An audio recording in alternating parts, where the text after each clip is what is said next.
Dude, this is Alan in Lonely Bookshelf. I'm here with a book review, and this is The Blind Owl by Sadegh Hedayat. This is translated from the Iranian by Naveed Nouri.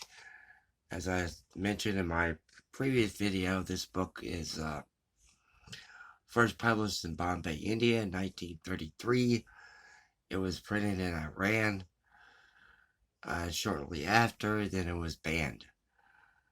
And then it was republished in Iran in 1941, and it was banned again in 1943, where it still stays banned.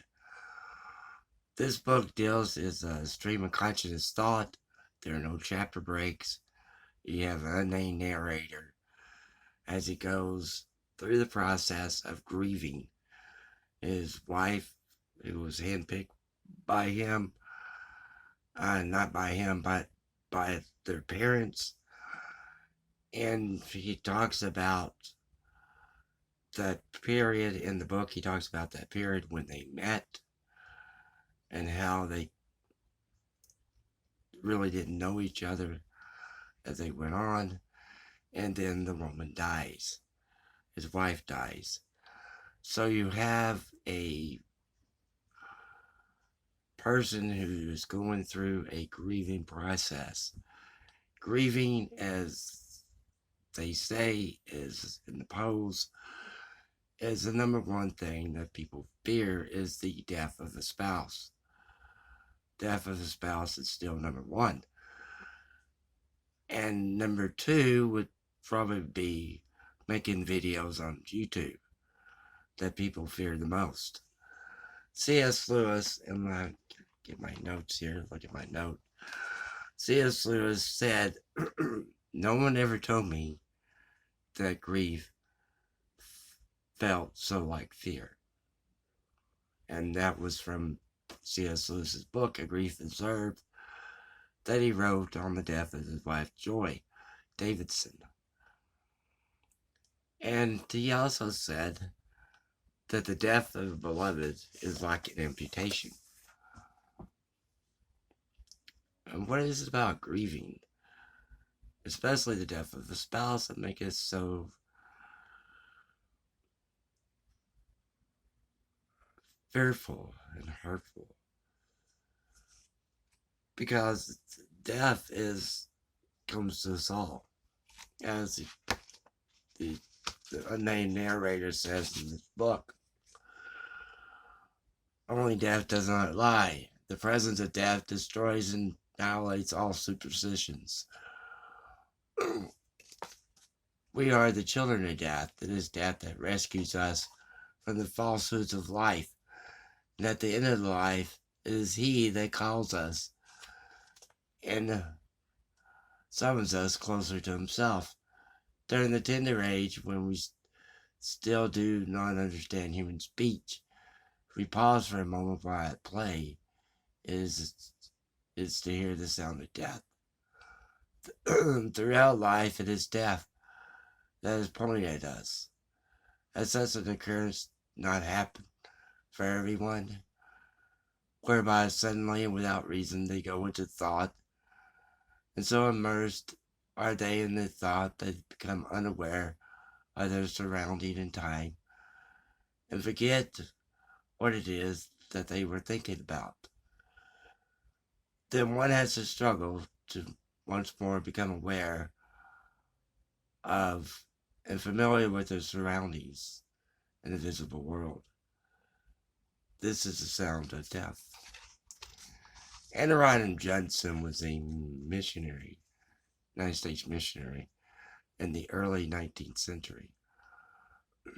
He went to India and he translated the Bible, Burma, and he translated the Bible into the Burmese language. His wife died. So Adoniram Judson lay in a grave. Just lay there because of death had overtaken his wife.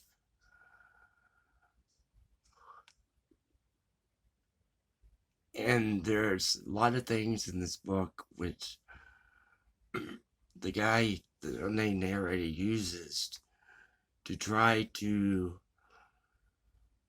escape from that possibility, that inevitable process of death. He uses opium. He uses wine. He speaks to a blind owl, a shadow on a wall that looks like an owl. Hence the title of the book. And there are many people who try to do that. They try to escape from that fear, from the death. But it comes and it happens.